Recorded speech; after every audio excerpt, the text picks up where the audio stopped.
What I have is a Z Master Toro 5000 series. I've been in the process of converting it over.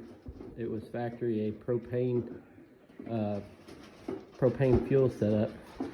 So I didn't want that anymore, being that the old motor sitting right there was popped. I bought this mower for $200 and figured I'd put a little bit of work into it and make it what I want. But long story short, I ordered a motor on OPEengines.com. They were excellent to work with. I would recommend them for any small engine needs. And no, they don't sponsor anything. I just figured that was a good company, so I figured I'd mention them. I put a new PTO on it, and I ordered a fuel tank off of eBay.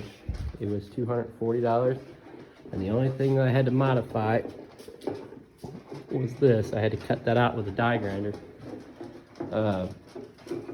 It used to have a big propane rack right here. I took that off.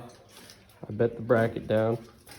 The motor went in fairly easy. Let me get this seat up.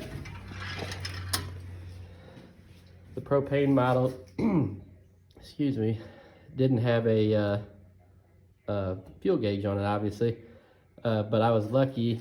I plugged those on the factory harness in, and it actually shows up right there at the top now. So that worked out pretty good.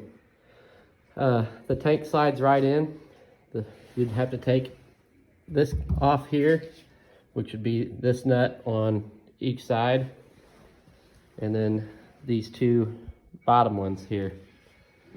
Other than that, if you got a propane one, I don't think they make the propane engine anymore. So if you have one, don't scrap it like this guy was going to do. Put a little bit of money into them, and I swear you got a good lawnmower for a long time. But anyway, that's the story on this one. Oh, also, I had to run these vent lines off of these hard plastic vent lines. I just took a little saw, was real careful with them because they're hard plastic, didn't want them to crack. And I went ahead and just shoved them up there. Underneath that, I zip tied a microfiber cloth on it, kind of like a filter. But I can't think of anything else.